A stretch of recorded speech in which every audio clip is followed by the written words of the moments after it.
early results matter because that's what's going to give you an indication whether or not you're actually progressing.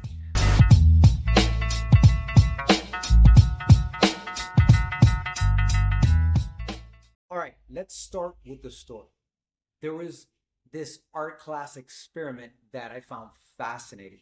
And it really changed the way I think about pain and healing, and honestly, how people get stuck.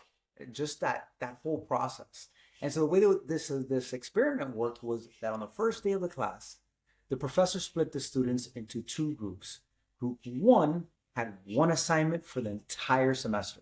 That's it. Create one perfect piece of art. They could plan it, they could sketch it, they could think, they could wait. But at the end of the semester, they were going to be judged on that one piece and that one piece alone. Group two was different. They were graded on quantity. They had to produce at least 5 pieces per week. No obsessing, no waiting, no perfection. Just put in the reps. I want 5 pieces every single week. At the end of the semester, the professor put all the works up. And here's what kind of blew my mind. The best work did not come from the perfection group. That group that only had one assignment, it came from the group that made the most amount of pieces.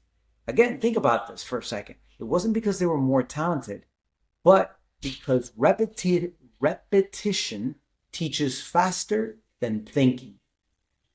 And let me repeat that. Repetition teaches faster than thinking. And here's the key. Your body works the same way. Pain doesn't resolve through the perfect plan. It resolves through the right repetitions, done consistently inside a safe environment. Most people with pain are stuck waiting for the perfect plan, waiting for the perfect diagnosis, waiting for the perfect time. And while they wait, their body keeps adapting and basically solidifying that pattern that they have. And it keeps going in the wrong direction. I see this every week. People say things like, I just want to make sure I'm doing the right thing. Or I'm waiting for one more test. Or I don't want to make it worse. Or once things settle down, I'll start.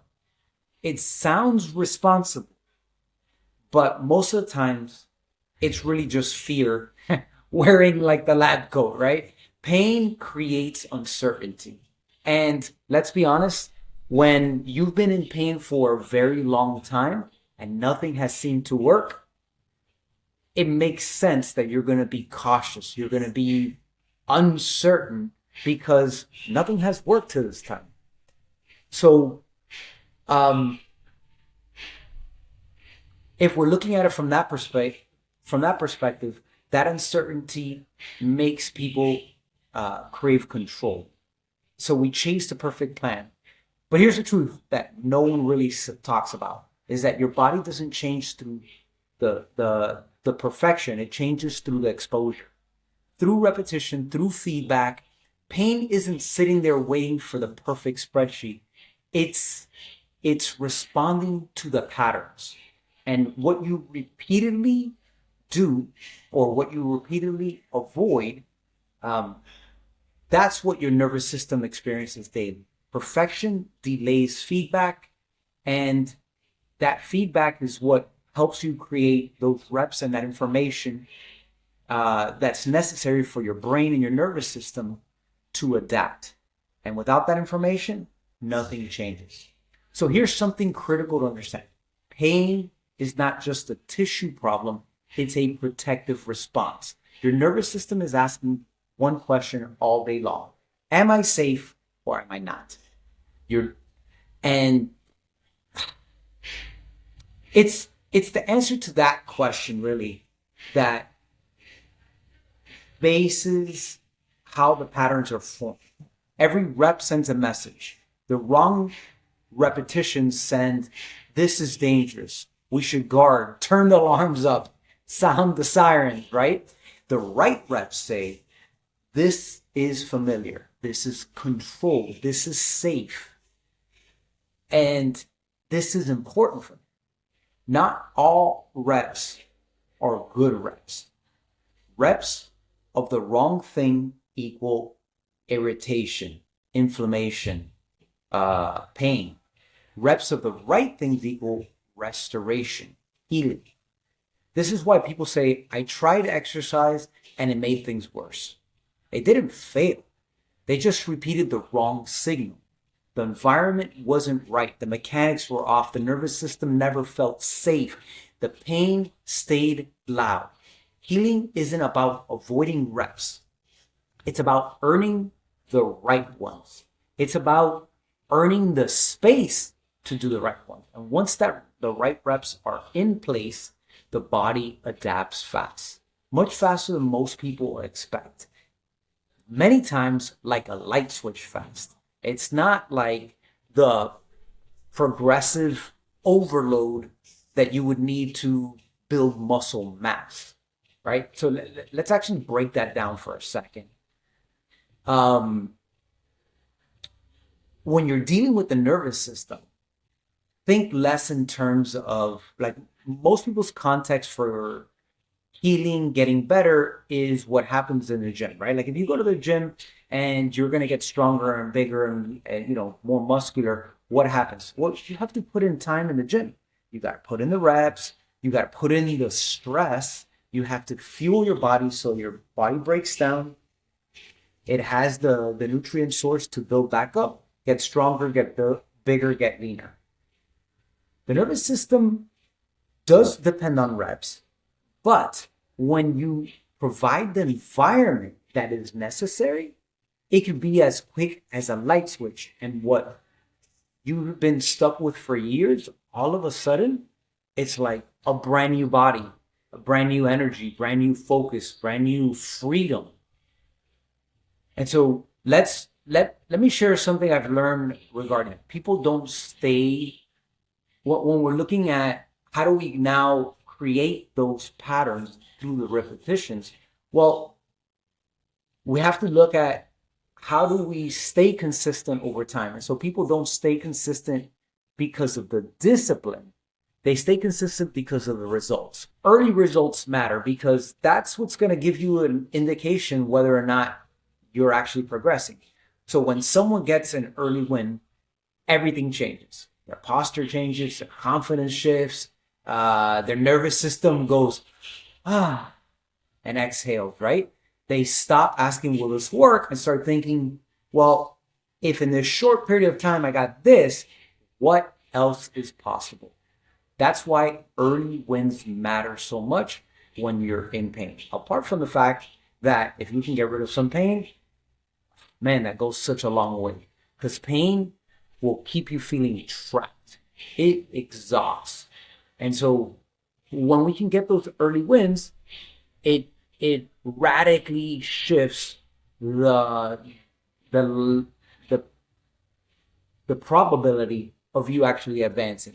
So a 20% reduction in the first week or two, and all of a sudden one movement that they thought they had lost forever, whether it was sleeping through the night, having more energy by midday, all of a sudden these become realities. And they're not by accident, they're planned, because confidence is built through evidence. Let me repeat that. Confidence is built through evidence, and evidence comes from the experience, not the explanation. When the nervous system feels safe, healing accelerates. Here is the challenge. This is the not perfect challenge, right? It's a reps strategy. So for the next 30 days, here's my challenge. Choose one thing, whether it's a certain movement. Do it pain-free, whatever that movement is. Choose a habit, whether it's 5 minutes mobility or go for a walk or simple breathing protocol before bed or before eating. But choose one thing. Commit to it. Imperfect reps. In other words, what I mean is you're not being sloppy about it, but sometimes you can do it a little quicker because you don't have as much time. Other times you have more time, you can take more time, right? But put in the reps right away. Let me give you a quick example of this. there was a period in my life where things have become very chaotic, and especially with my training, I wasn't exercising consistently. I trained one day and then I wouldn't train for a week. I'd run one day and then I wouldn't train for 2 weeks. It was just all over the place, and it was my response to fear. What I mean by that is I would get obsessive about things, or I feared that I would get obsessive about things because in my past, it consumed me. And I had just gotten married with Christian, and I remember her telling me, she's like, man, why do you just like do something crazy, like go out for a 20-mile run when you haven't been running, or, all of a sudden do this crazy workout and you haven't been working out? Why not be more consistent? And I remember having to think through that, why that was, because I was very disciplined, very consistent, before we got married and before I even knew her. And what I realized is that I was afraid that it was going to consume me so much that I was going to neglect her. And being that she was my brand new wife, the last thing I wanted to be was a bad husband. And so I thought, well, then the answer is like, don't do it. Like, do things sporadically so you don't get obsessed about it. And she gave me the space, the safety to explore being consistent again. She was, yeah, I mean, it's not that you have to go run 100 miles a week, but it's how do you stay consistent every day? And so what I did was, at the beginning, I made it that I was going to do 10 minutes every single day of some kind of movement. And I define movement as stretching, calisthenics, weight training, walking, running, lifting, yoga, anything that moves my body in such a way that I felt better afterwards, right? That was a simple definition. And lo and behold, those 10 minutes, I did those for 2 years without missing a day. And there were some days that I didn't want to do anything. So what I did was I would just stretch, or I just would go out for a quick walk. Other days I felt more energized and I was eager to do something. And so I did a workout that was 30 minutes or 40 minutes, but I did 10 minutes every day, no matter what. Well, I did it for 2 years straight. And then that opened the door for something else. And this is the beauty of this, is that when you create this momentum, this consistency, the brain feels safer and it gives you access to more energy and it gives you access to more potential. Fast forward, those 10 minutes opened the door for me to separate running from that and then start running on the side. Well, the running started at, hey, what would happen if I ran 30 minutes every single day for 5 weeks? That was the challenge then. I still did my 10 minutes, but then, okay, can I also do 30 minutes every single day for 5 weeks? And I did it. And every 5 weeks, I kept challenging myself. Okay, well, how about this week we go up 15 minutes? So now 5 weeks at 45 minutes. And then 5 weeks at an hour.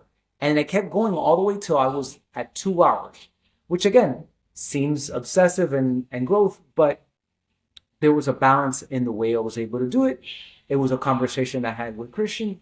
And again, what started out as the seed of starting to be consistent with 10 minutes of any movement turned into being able to run for 2 hours every day for 5 weeks, which then opened the invitation for me to do my first ultra marathon. I ran 100 miles in one day in Alabama, from one city to another one through the trails. It was such an amazing experience. It's a story for another day, but the point is that when you commit to these small actions and you do them every day, all of a sudden, even if it's not perfect, it creates a certain level of safety and consistency in your life. So, not perfect, just show up 30 days, put in the reps, and measure only two things. What are your pain levels? What are your energy levels? That's it. No obsessing, no overthinking. Around day 7 to 10, something usually starts to shift. Might be small, but it's enough. It's enough to start building the trust and the safety in the brain, and enough to create momentum, enough to keep growing. So here's the takeaway I want you to get from this. Your body does not reward wishes. It rewards reps.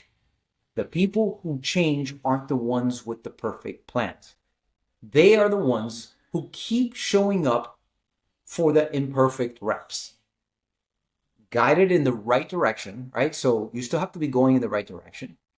And inside a system that is designed for early wins. So this isn't about, hey, you do this and in 1 year you'll get the results. No, you have to have those breadcrumbs moving you along.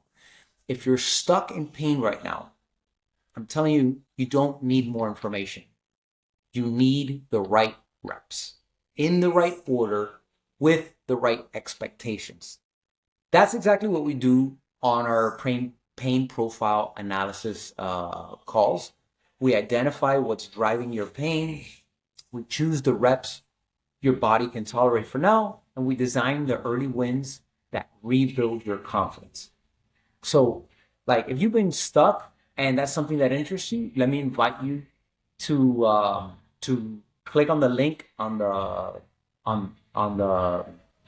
what's this thing called, the the information below, and we can set up your pain profile analysis call and get you the clarity that you want. One step at a time, one rep at a time.